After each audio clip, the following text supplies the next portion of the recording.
Good afternoon, ladies and gentlemen. I'm Professor Mathibe, the Vice Principal, Teaching, Learning, Community Engagement, and Student Support. I shall be presiding over this occasion of the University of South Africa, the inaugural lecture of Professor Mathibe Neke. All family, friends, colleagues, and everybody, you are most welcome. Professor Puleng Lenkabule, Principal and Vice Chancellor of the University of South Africa, Professor K. Masimula, the Executive Dean of the College of Human Sciences. Our inaugurant, Prof. Mathibe Neke, who is in the Department of Health Studies in the College of Human Sciences. The respondent, Professor M.C. Matlakala, the Chair of Department, the Department of Health Studies. Members of Professor's family who are here this afternoon, colleagues, friends, family, and everybody, good afternoon. Prof. Mathibe Neke, I just want to first start off by offering you my warmest congratulations on your academic success. This is the culmination of many, many years of dedication and hard work. But of course, we all know that this success does not come only from one person. You have been surrounded by a community of scholars, surrounded by your family, attesting to the value that no one hand can shake itself. All these hands have collaborated to bring you to this point. I congratulate you. When I look at your work, it brings out salient questions such as, who determines one's needs? What is the worldview that we use for caring for people who need care? Who determines the principles of justice? Who owns the power and authority on what should be done and what should not be done, and how we feel when we say we are not feeling well? Your research actually touches a lot of things that border on the injustices of antenatal care. It is a very interesting topic, but I don't want to do your lecture for you. I would like to ask the Dean, ladies and gentlemen, Professor Masimula, to come forward and present the scholar to us, to present Prof. Mathibe Neke. After Prof. Mathibe Neke has presented her lecture, she shall be followed by Prof. Matlakala in that order. So there will be no disruption. Prof. Masimula, please come forward and present the scholar. Thank you.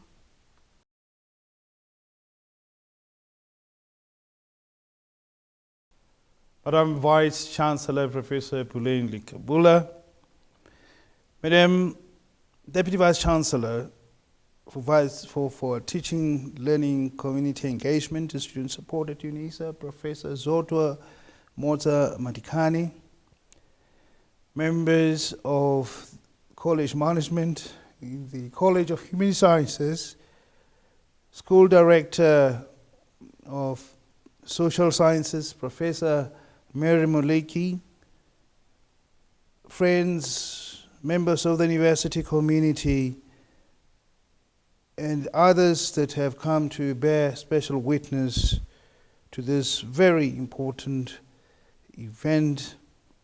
And I'd like to single out amongst our guests, not just the family, but also the chair of Department of Health Studies at UNISA, who happens on this occasion to be providing the response to the inaugural lecture of Professor J.M. Mathibe Neke, and that is Professor M.C.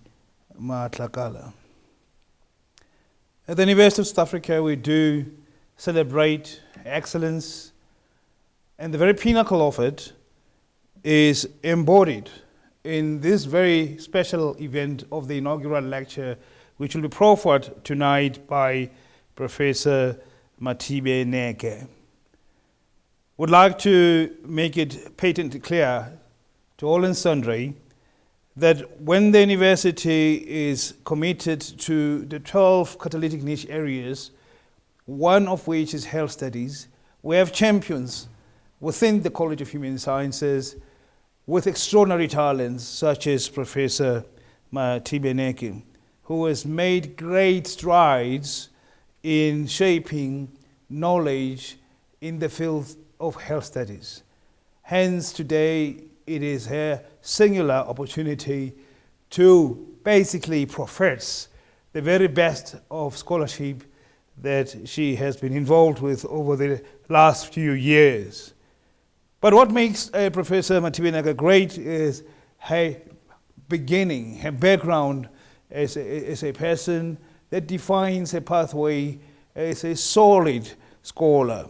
For those who do not know Professor Mathibe Neke, please let me introduce her this way, that Professor Mathibe Neke was born in the village of Mathibe Stad in Inaugural, north of Pretoria. She's a descendant of the royal family, the Mathibe clan, and the second child among 6 siblings. She is professionally a registered nurse and a registered midwife. She has practiced as a midwife for 6 years within all 4 levels of maternity care. She, however, developed a passion in antenatal care amongst the 4 levels. She obtained a BCare degree from UNISA in nursing education and community health sciences, and an honors degree in nursing education. She obtained a master's subsequently in midwifery nursing science from the University of Johannesburg, which was then known as the Rand Afrikaans University. Further to that, she holds a Doctor of Philosophy degree in midwifery and a master's degree in medicine, which is bioethics and health law, from the University of the Witwatersrand. She joined academia as a clinical facilitator at Jubilee Nursing College and practiced for 5 years. She lectured in midwifery at S.G. Lawrence Nursing College for 8 years and at the University of the Witwatersrand Nursing School for a period lasting 7 years. She was notably the recipient of the Best Lecturer Award from Wits Nursing School for the years 2008 and 2011 respectively. She was appointed by UNISA in the year 2012 as a lecturer at the Department of Health Studies, and she was subsequently appointed as a senior lecturer and an associate professor. And then on her journey of upward mobility, she then ascended to becoming a full professor, a fact that we are celebrating this night. Let it be known that she has made very, very strong impact points through academic leadership, academic citizenship and leadership. Professor Mathibe Neke participated in a 5-year collaborative project between the World Health Organization, Lorna Linda University, and a faith-based organization, the Seventh-day Adventist Church, from 2015 as a representative for the Department of Health Studies, which she is designated as the World Health Organization's Collaborating Center. The goal of the project was to upscale midwifery education through the strengthening of midwifery education and knowledge associated with it, skills that are given in that area as per the World Health Organization's core competencies. The program was implemented in schools of nursing and midwifery in 4 sub-Saharan countries, namely Botswana, Cameroon, Lesotho, and Malawi. She was based at Lesotho at Maluti Adventist College campus as a member of the team facilitating the program. The project consists of 5 phases, commencing with institutional capacity assessment, and is currently in the last phase of monitoring and evaluation.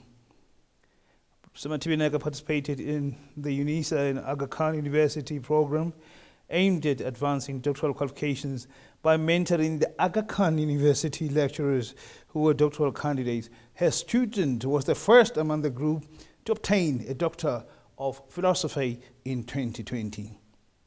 Professor Mathibe Neke participated over and above that in the New Partnership Africa's Development Project for the evaluation of a midwifery program that was offered to other African countries. She was part of the team that conducted a site visit at Iskisa University in Maputo during 2015 and compiled a report as the secretary of the proceedings. She was a member of the steering committee organizing an international Caritas conference hosted by the Department of Social Studies in collaboration with the University of Johannesburg and the Caritas Consortium in the United States of America during 2015, and chaired one of the plenary sessions. She served as a chair of the scientific committee of the Department of Social Studies, facilitating the review process of the research proposals of doctoral and master's students from 2015 to 2018. Professor Mathibe Neke was then appointed as chair of the Department of Social Studies Research Ethics Committee from December 2019 to August 2020, and is currently serving on the College Research Ethics Committee as a reviewer of research proposals for scientific and ethics integrity. She represents the Department of Health Studies at the University Senate and also participates in the department's master's and doctoral and research innovation committees. She's registered with the South African Nursing Council as a nurse educator. She is also a member of the Nursing Education Association, NIA, the Sigma Theta Tau International, the South African Midwifery Association, the AIDS Alliance Association, the Sensitive Midwifery Association, the Democratic Nursing Organization of South Africa, DINOSA, and the International Group Antenatal Care Committee. She serves on the editorial boards of the African Journal for Physical Activity and Health Sciences, AJPHES, in the Journal of Practical and Professional Nursing. Professor Mathibe Neke further acts as the reviewer for the African Journal of Nursing and Midwifery, Health Gesondheid, South Africa, Curationis, International Journal of Nursing and Midwifery, IJNM, and the International Journal of African Nursing Science, IJANS publishers. In terms of her research output, which is sterling and brilliant, scintillating, befitting of a well-rated professor, Professor Mathibe Neke has published 22 articles in accredited journals and co-authored a book chapter titled Social Responsibility and Health-Related Social Science Research in 2019. She presented 26 papers at national and international conferences, for example, Washington, D.C., Hong Kong, London, and delivered a keynote address at the International Conference on Nursing in Italy during the 2019 academic year.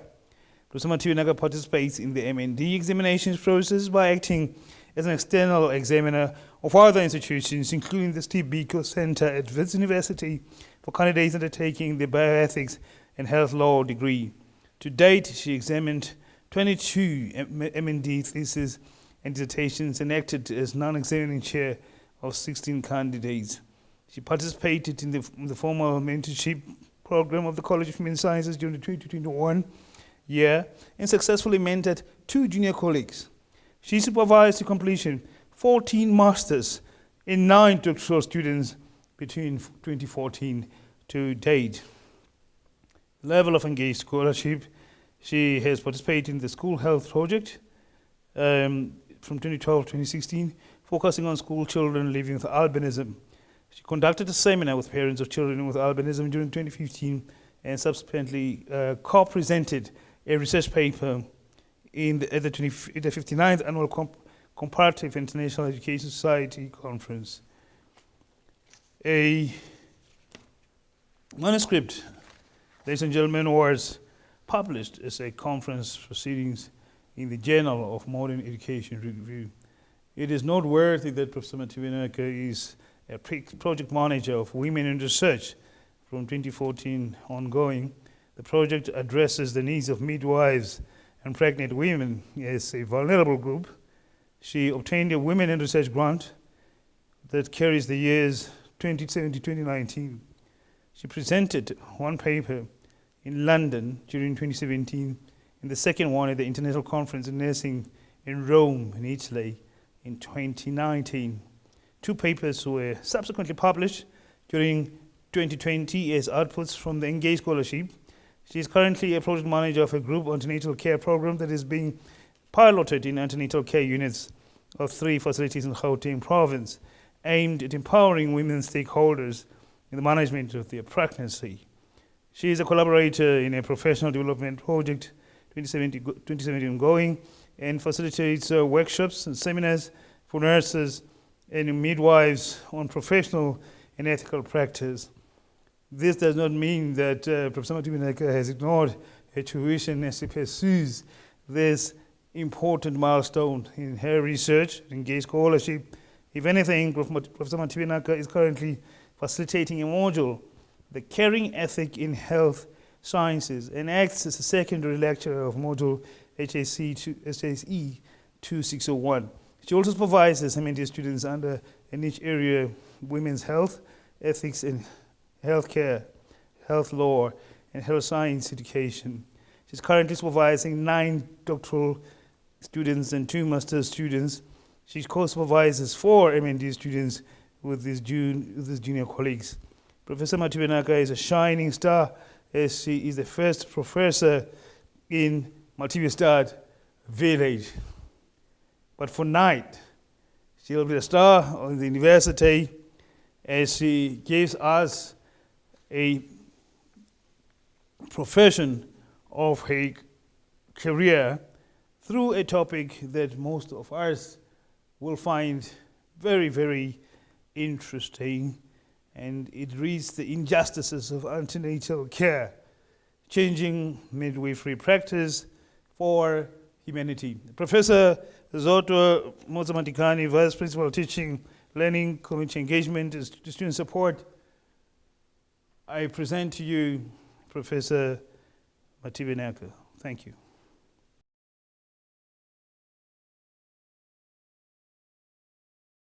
Good afternoon, everyone. I am Professor Mathibe Neke from the Department of Health Studies.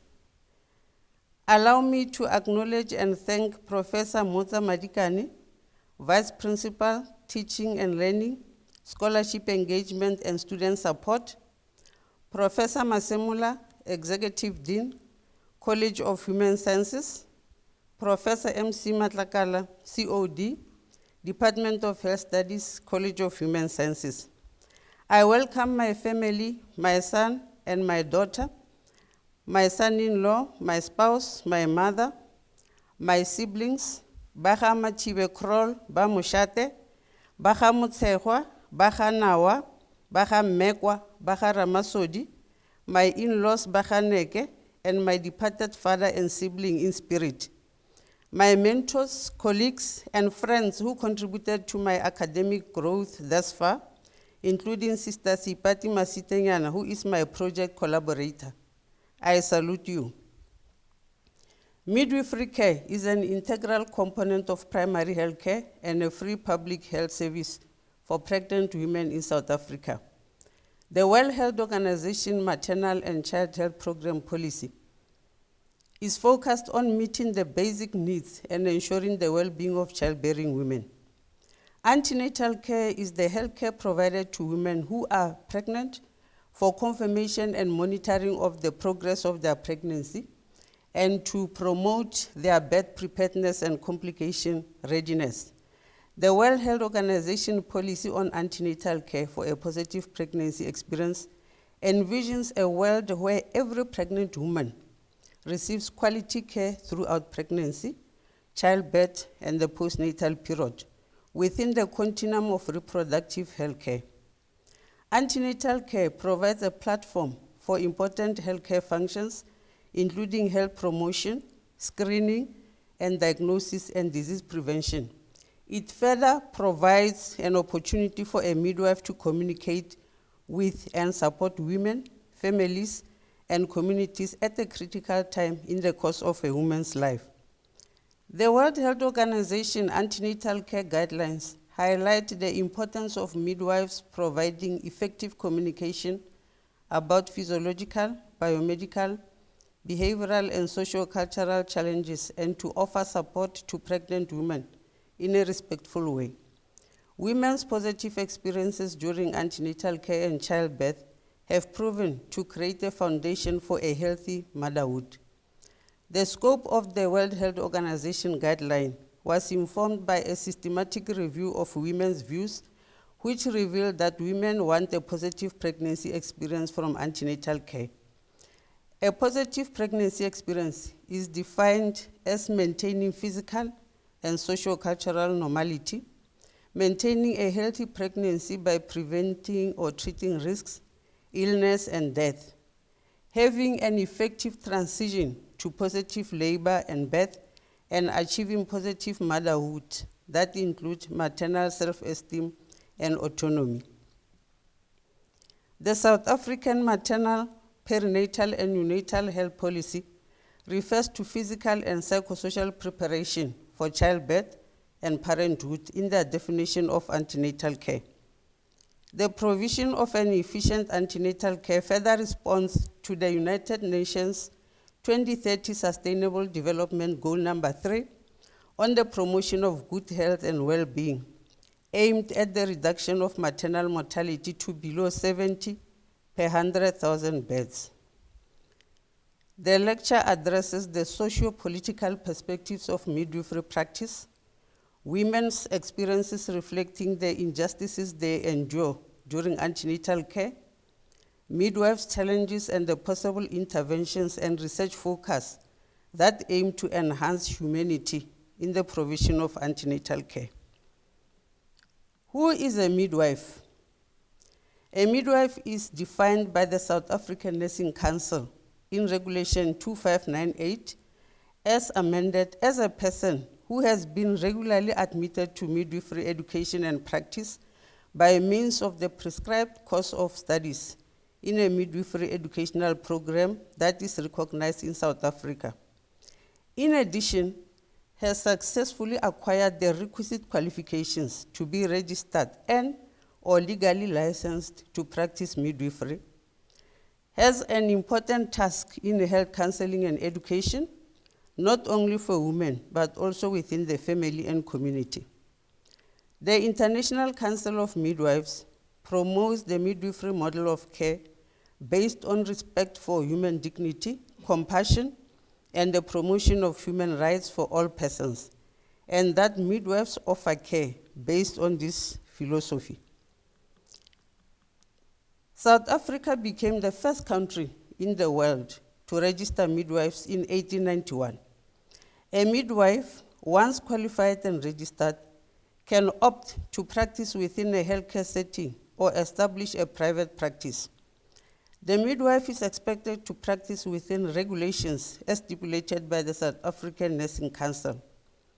Midwives are the first healthcare professionals that pregnant women come into contact with, and often the only healthcare practitioner that the woman will engage with throughout pregnancy until delivery and stretching to postnatal care. The evolution of antenatal care.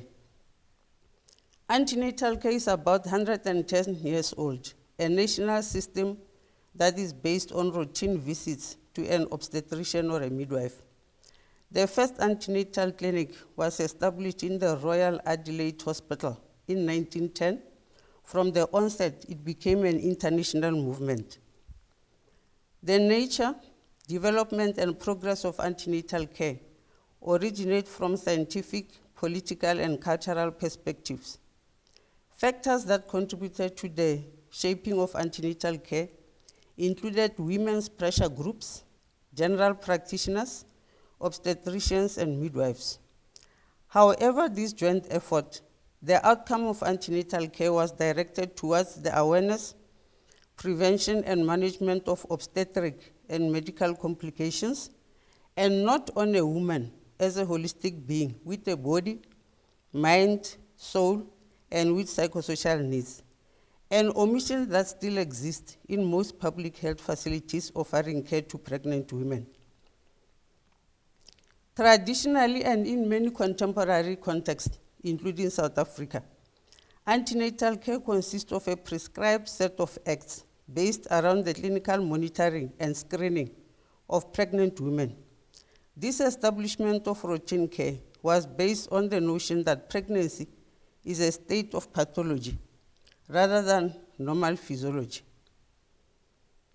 A question therefore arises: is a pregnant woman a mobile pelvis? Absolutely not, as pregnancy is not just about symphysis fundal height and the fetal heart. Pregnancy carries an emotional and psychosocial aspect where sometimes a woman just wants to be listened to and counseled. With reference to the origin of motherhood, one cannot be greater than a mother. Even a king has a mother. Therefore, mothers cannot be substituted. A mother is someone who acts beyond herself and not as a biological body, someone who do for others, being larger than oneself and thinking for others. My submission. Injustices prevails during antenatal care as associated to the following. The traditional routine physiological care offered to pregnant women, not acknowledging women's psychosocial needs, impact negatively on holistic care and therefore leads to injustice in the provision of antenatal care. Pregnant women pose a vulnerable and desperate population as their autonomy is compromised as soon as they enter the antenatal care clinic due to non-engagement by midwives, as supported by a study published in 2020 by Mathibe and Neke on midwife-woman interaction as a critical component of antenatal care, and many more ancient and recent studies conducted on respectful maternal care. The guidelines for maternity care in South Africa, in its pillars of safe motherhood, emphasizes physiological antenatal care and nothing on psychosocial care.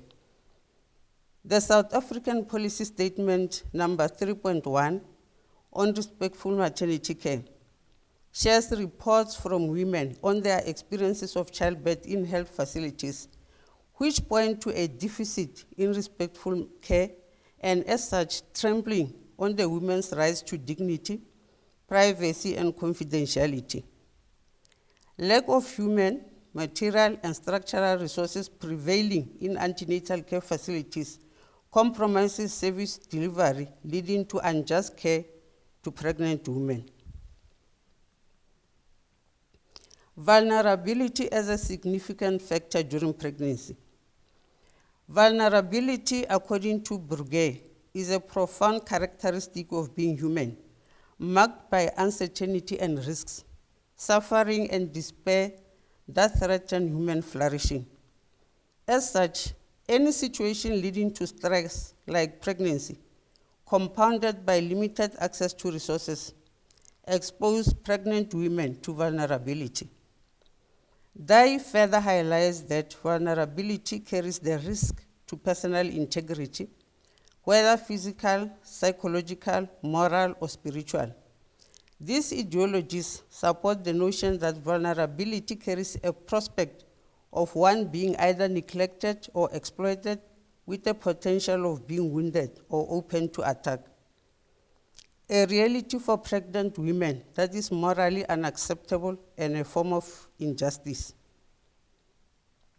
Vulnerability during pregnancy is perpetuated by intimate partner violence.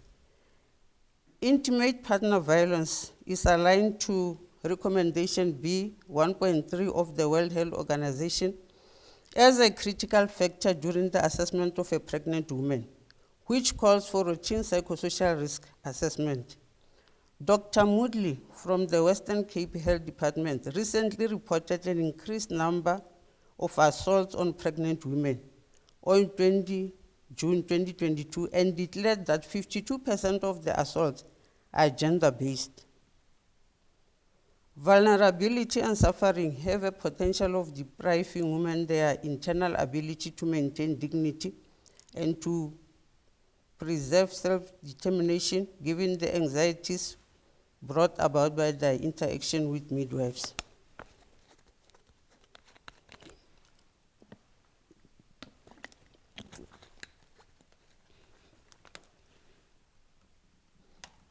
What does justice imply? Justice as an ethics principle refers to fairness. Within antenatal care, justice simply refers to fair treatment of pregnant women. With reference to the rights-based justice, pregnant women are entitled a right to an acceptable standard of care, as outlined in the Patients' Rights Charter in Chapter 2 of the Constitution of the Republic of South Africa. I further reflect on 3 theories of justice. The theory of utilitarianism, which argues that the standard of justice depends on the principle of utility. Midwives need to, as such, maximize the utilization of antenatal care by women through an efficient service provision. Public health care supports this theory. Libertarianism, that implies the ability of women to pay for their care, a theory that is only applicable to private health care, and as such, a socio-political challenge to the delivery of antenatal care in South Africa. However, egalitarianism theory holds that all women should receive an equal distribution and similar antenatal care, irrespective of their ability to pay. Injustices of care during childbirth were also shared by midwives who participated in a study published during 2014 by Mathibe Neke regarding midwives' personal experiences of care offered during childbirth by their own colleagues. 5% of the 178 respondents indicated that their expectations as pregnant women were not met and shared the following, open quote, "Because people who delivered me knew me, as I was a trained midwife, I was supported by colleagues. A touch and go type of care, midwives were unapproachable. Attitude of midwives was not good, afraid to talk to her. They were avoiding me deliberately, as they knew I was a midwife. I insisted on talking and demanded some explanation and some services as I was a trained midwife." Close quote. 54% ignored or omitted this question. The reason could be that it was a sensitive question that probed into their personal lives, or it posed a conflict of interest against their colleagues, and also that it was a reflection on themselves as midwives. These responses are a concern coming from the very population that should provide respectful care to pregnant women. The maternity paradox.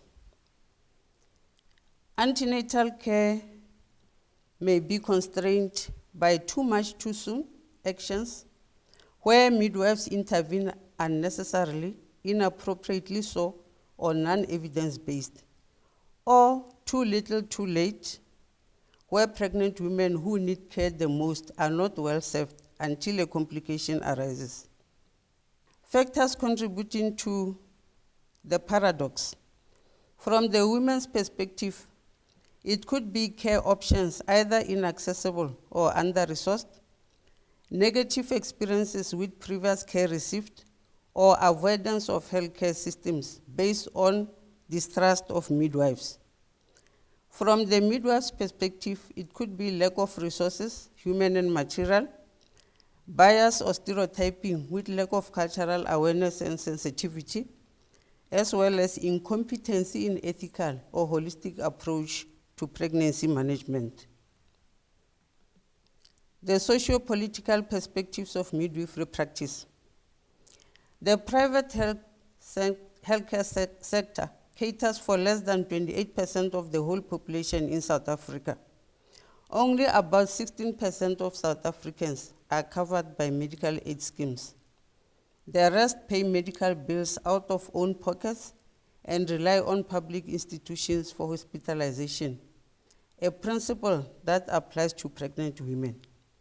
The history of midwifery training too does reflect injustices, as it took 36 years, more than a century, for Black women to be trained as midwives, as opposed to their white counterparts.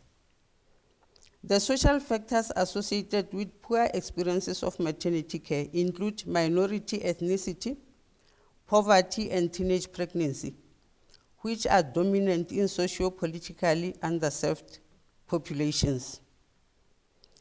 A systematic review of 16 articles by Hannah and the team in 2018 on midwifery and antenatal care for Black women revealed that Black women are 2.3 times more likely than white women to receive delayed or no antenatal care.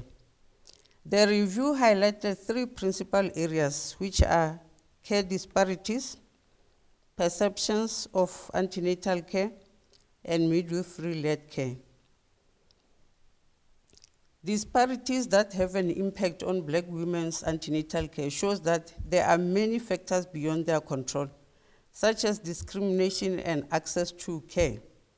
Discrimination is a particularly pervasive factor, as it is shown to be an issue both within the healthcare system on a day-to-day basis, emanating from the fact that pregnant women are mostly discriminated from participating in negotiating their care. The stress of this discrimination adds to stressful life situations that Black women are already at a higher risk of, such as intimate partner violence and lack of support systems. Research in midwifery practice mostly focuses on birth outcomes, provider qualities, situational life factors, to name a few, and very few investigates the effects that historical underpinnings may have played in Black women's current reception of antenatal care and the attitude of midwives.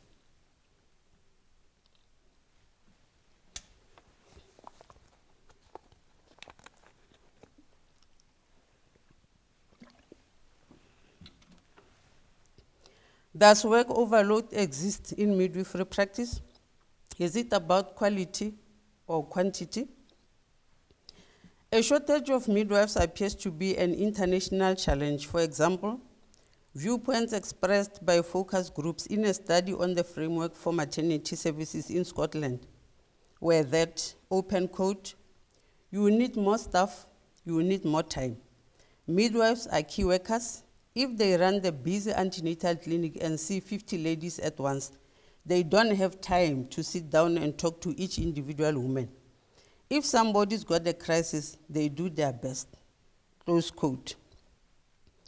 Much as there is recorded growth in the South African Nursing Council register, staff shortage is a significant factor that contributes to injustices in the provision of quality antenatal care. This is justified by the nursing manpower distribution by provinces, with the nurse population ratio ranging between 1 to 322 and 1 to 547. Gauteng province records 41,000 registered nurses, serving a population of 15 million. However, the quality of midwifery care is also questionable. The concern regarding quality was alluded to by the then Minister of Health at the Nursing Summit held during 2011 in Johannesburg. A finger also points to the South African Nursing Council's directives that does not provide an adequate framework of teaching ethics, but rather refers nurses to the Ethical Code of Conduct published during 2013, which is far-fetched and compromises humanistic care in a way. Changing midwifery care for humanity. The ethic of care in midwifery practice cannot be claimed whilst the current scenario still exists regarding the injustices endured by women. These were shared by media between 2021 and 2022. Scenario 1, which was shared on the 12th of December 2021, a woman experienced a bloody vaginal discharge. She was then transferred from the clinic to Witbank Hospital with a high blood pressure. The woman was informed that her blood pressure is dangerously high. From 3 a.m. to 8 a.m., she was waiting for care. A nurse responded, open quote, "Yes, this hospital does not want to hire and it's full. You will have to go according to the queue," close quote. The woman continued to bleed on the bench and was only seen by a doctor at 8 a.m., who informed her that the baby's heartbeat was lost. The woman was induced and gave birth to a fresh stillborn at 13 hours 40. The stillborn was left with her until the night shift staff reported on duty and the deceased baby was still on her bedside. Scenario 2, reported on the 29 May 2022, a heavily pregnant 45-year-old woman who was about to go in labor in 2017 was turned away from a maternity care facility with the midwife claiming that she was too old to be pregnant. The woman gave birth outside the clinic, assisted by her niece. The narration of her second experience is as follows. I reported to a hospital on 9 April 2022 at 07:45, carrying the same baby who was struggling to breathe. I met a nurse at the gate who told me that the facility only attends to emergencies such as gunshots, vehicle accidents, and stab wounds. I told her that my daughter was an emergency, but she sent me to the main clinic to get a referral letter. I took a taxi to the clinic, and on arrival, I was told to stand in a queue like anyone else. I waited for a few minutes and approached another nurse for help, who checked my daughter and told me she was normal. I got shattered. I did not know what to do. My daughter died in my arms while I was standing in a queue at the public health facility. What a sad story. The last scenario to be shared is the common one, South Africa's health emergency, pregnant and sleeping on a hospital floor.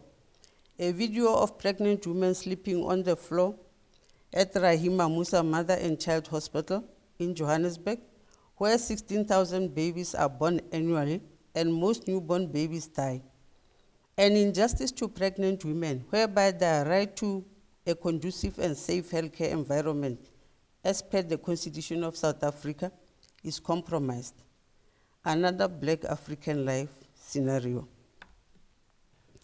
A call for pregnant women's dignity with the aim of overcoming their vulnerability. The term dignity comes from the Latin dignitas and relates to an individual's characteristics, an intrinsic and an intersubjective value associated with being human. The intersubjectivity stance makes human dignity a complex concept that requires partnership and mutual understanding between the midwife and a woman. Therefore, human dignity and vulnerability are related and need a goal-oriented character of midwifery care, which consists of an obligation to provide an ethically acceptable care. Ward and Saverson further highlights that human dignity is an influential moral concept that signifies that all human beings have intrinsic value and universal moral equality. The claim is consistent with the midwife's commitment to serving pregnant women equally, irrespective of race, age, culture, or agility. Consequently, the ethics of responsibility calls for midwives to engage in a dialogue that will compel them to respond to the women's needs. It is during this dialogue that awareness of ethical issues, ethical sensitivity to vulnerabilities, and subsequent ethical actions are warranted. The principle of human dignity is further expressed in Kant's categorical imperative, which insinuates that pregnant women need to be treated as an end in themselves and not as a mere means to ends. Women's response to authority as aligned to Ovenstone's key theory.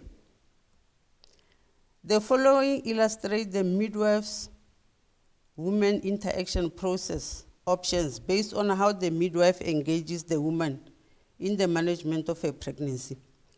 Response 1 is an authoritative kind of interaction where the midwife takes a lead and is aligned to childhood phase, a common practice in antenatal care. Response 2 is aligned to an adolescent stage where women defy the authority of the midwife and might also be non-compliant to suggested antenatal care interventions. Response 3 is an ideal one where midwives and women are partners in the process of healthcare that is based on the women's needs.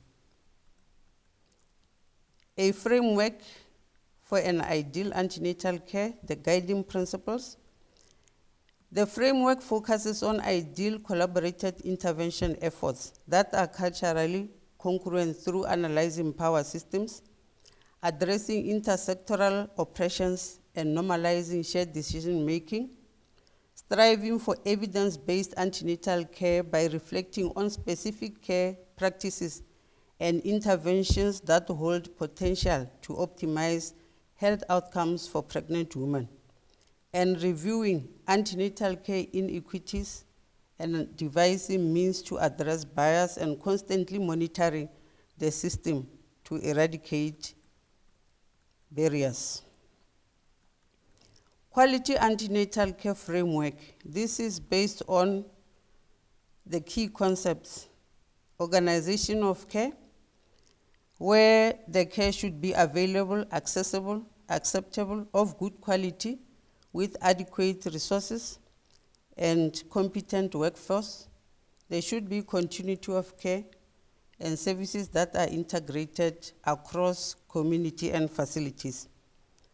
With reference to values, there should be respect, communication, community knowledge and understanding, and the care should be tailored to women's circumstances and needs. Philosophically, through optimizing biological, psychological, social, and cultural processes, strengthening women's capabilities of expectant management by using interventions only when necessary. And the care providers should be practitioners who combine knowledge and skills with interpersonal and cultural competency. Towards the decolonization of midwifery practice.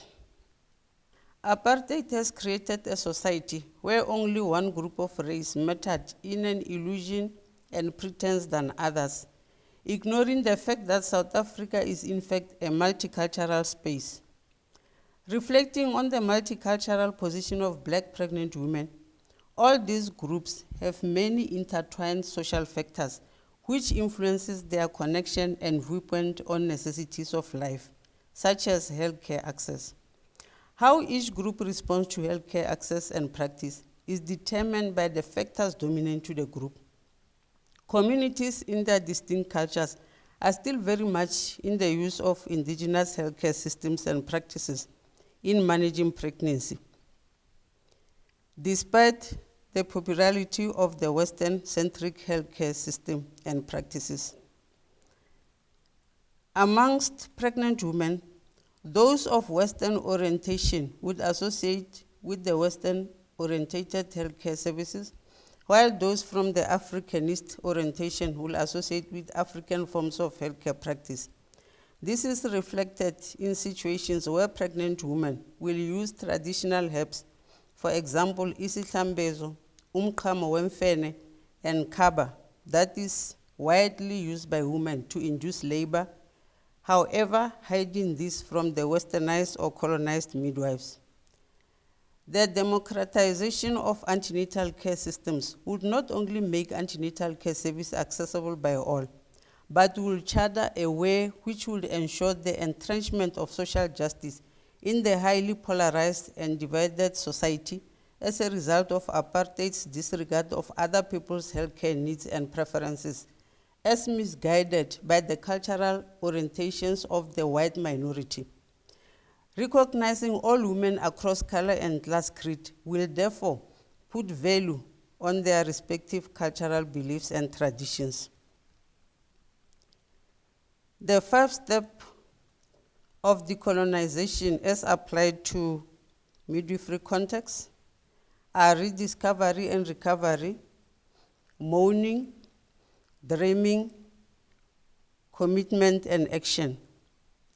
By rediscovery, POCA refers to a phase whereby midwives who have undergone colonization are suffering the concept of inferiority as a result of living under the constant and overwhelming reminder of the superiority of the colonizer or policymakers. The second phase, mourning, is where midwives lament their victimization. The third phase, dreaming, it is at this phase that midwives who are colonized can explore their own cultures and express their hopes. The fourth phase is characterized by commitment, whereby midwives come together to air their voices, breaking the layers of colonization and mapping their desired pathway. The fifth and the last stage is where appropriate action is taken upon, only when there is consensus amongst stakeholders. Reflecting on Ubuntu as an ethics of care. One cannot refer to decolonization of midwifery practice without Ubuntu as a perspective of life and the practice of being humane. In the likes of maths, the ultimate goal of a human being within the African context is to exhibit Ubuntu as a virtue.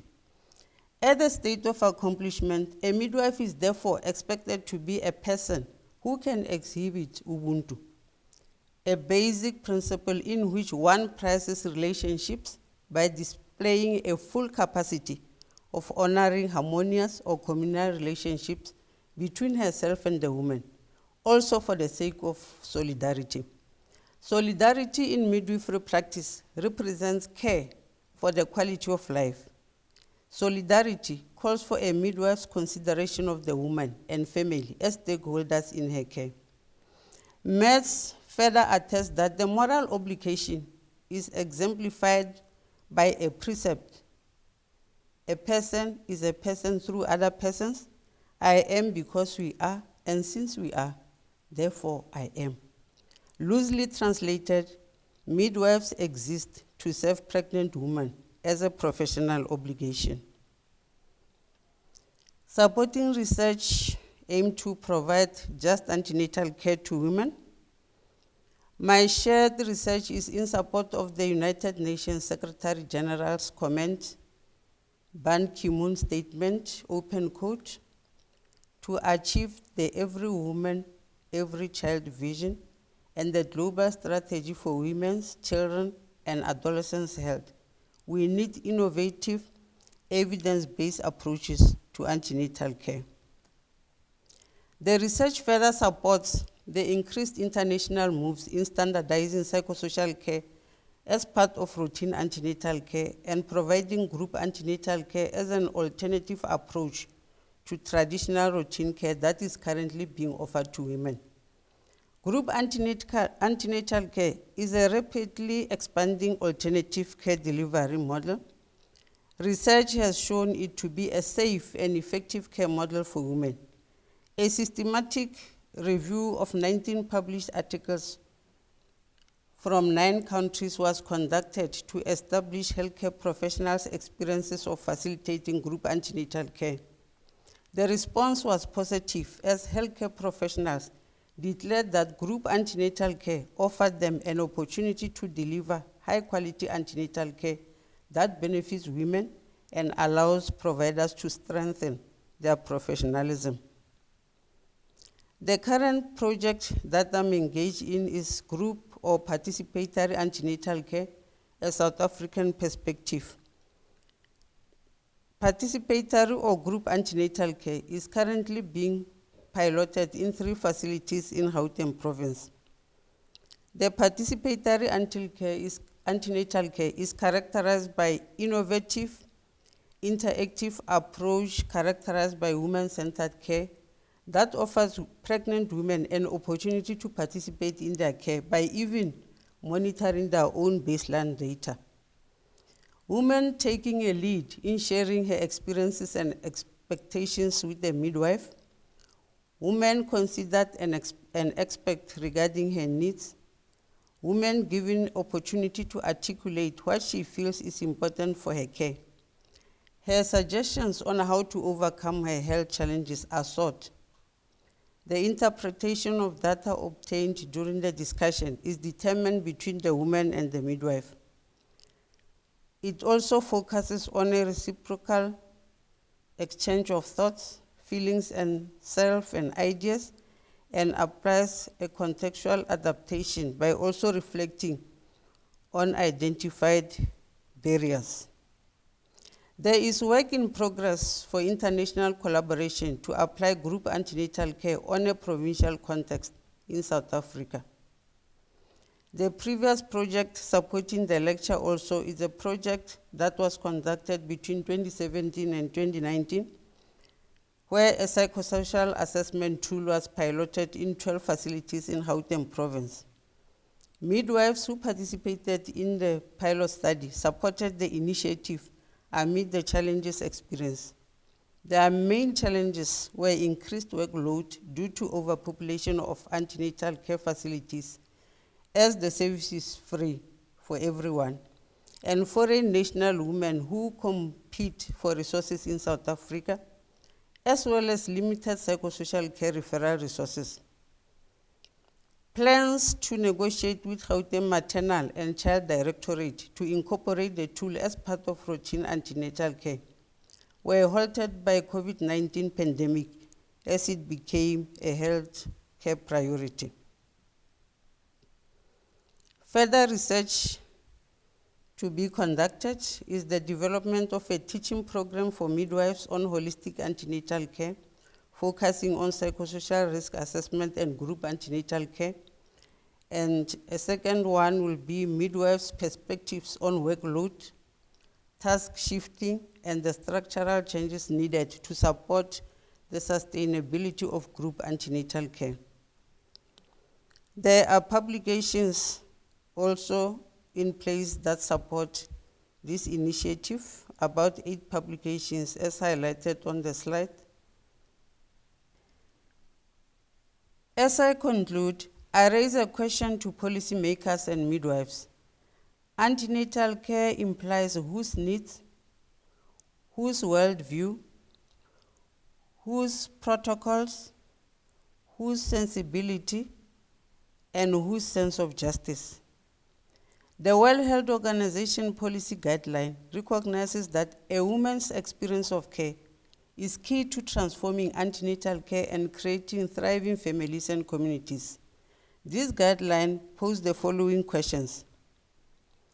What are evidence-based practices during antenatal care that improve outcomes and lead to a positive pregnancy experience? How should these practices be delivered? In partly responding to the 2 questions posed by WHO, there is a need for due consideration of what matters for women during pregnancy. A service that is accessible and non-discriminatory is the one all childbearing women aspire for. The political undertaking in the management of pregnancy and separating health disparities from racism, recognizing disparities as inequities that lead to avoidable injustices, and not focusing on individual differences, but rather on systems and structures that uphold and replicate injustice. Increased efforts towards an anti-racist healthcare system, ongoing and forever. Ensuring an enabling working environment for midwives to maximally contribute to service delivery, as guided by the National Health Workforce Account Indicator 6.05. Revolutionary or radical rethinking as to how to position ourselves and not to be considered irrelevant as midwives. What are our own focal points and what are our intentions as midwives?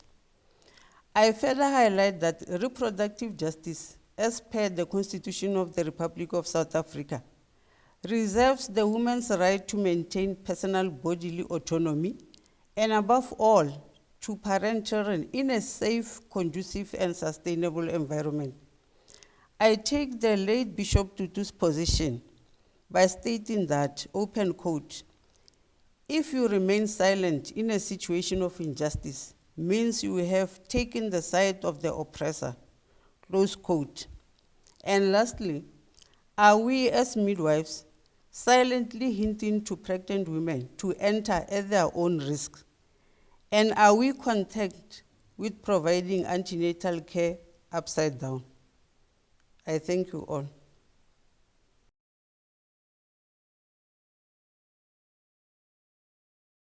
Professor Z.C. Motsa Madikane, Vice Principal, Teaching, Learning, Community Engagement, and Student Support. Professor K.M. Masamula, Executive Dean, College of Human Sciences.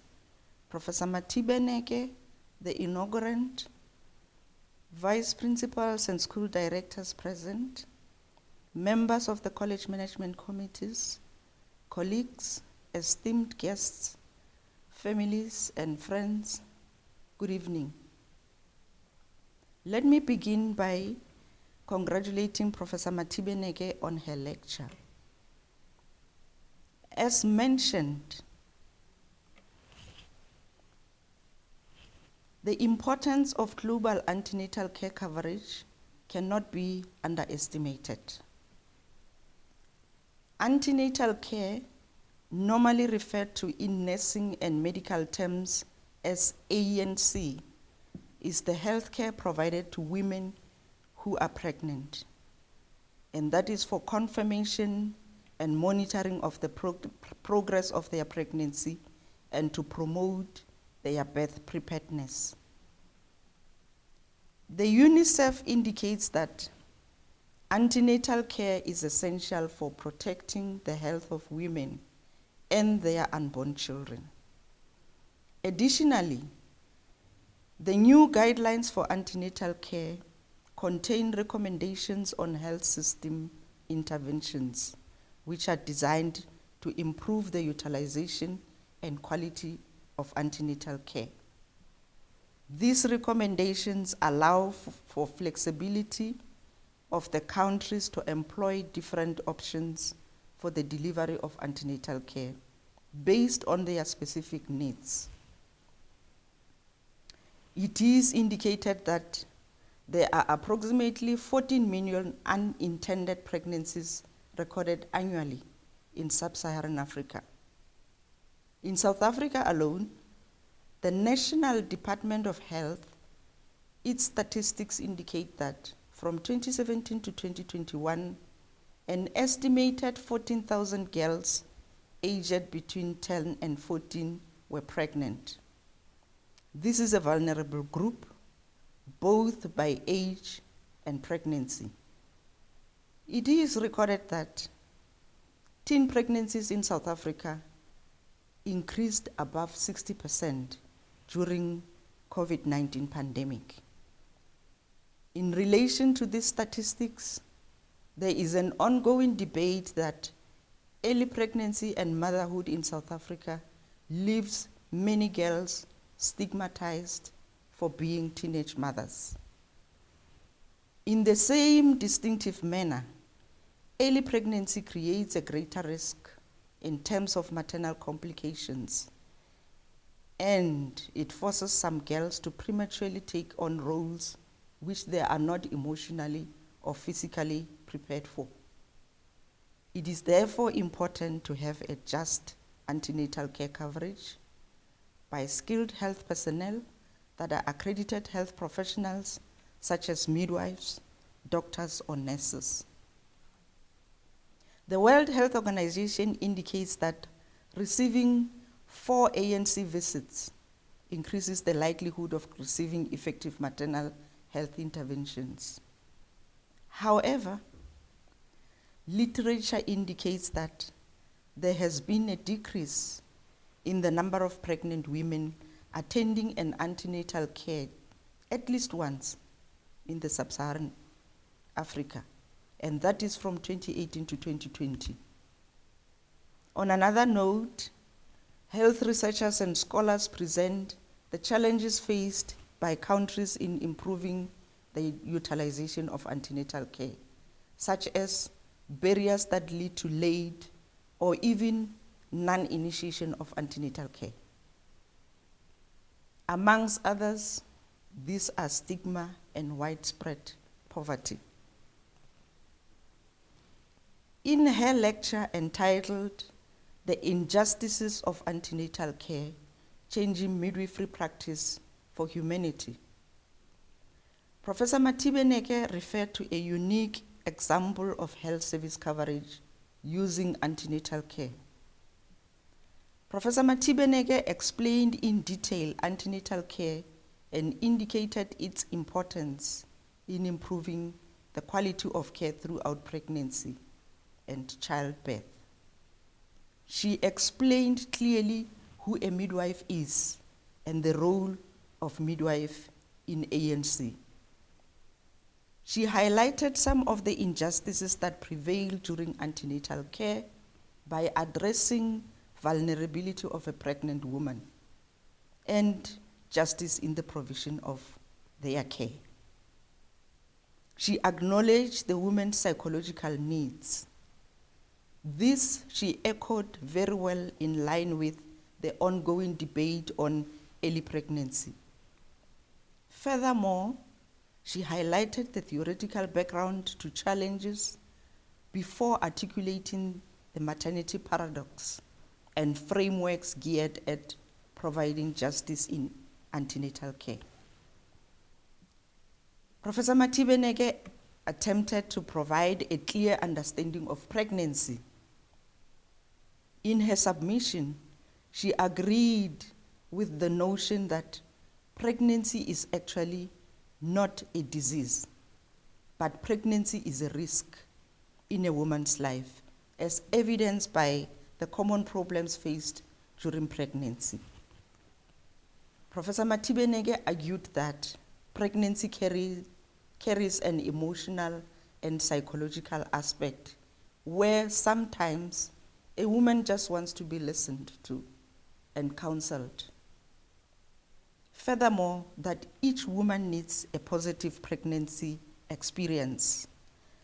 However, because positive pregnancy experience is multidimensional, she emphasized attention to their psychological needs, whilst indicating that pregnancy is not an illness. Professor Mathibe Neke indicated that there is a need to give attention to the injustices of ANC provision. In her use of theories of justice, she highlighted the injustices of ANC respectively, and amongst others are as follows. Accessibility to ANC services, such as those seen with distance from facilities. This leads to a risk of delayed attendance to ANC.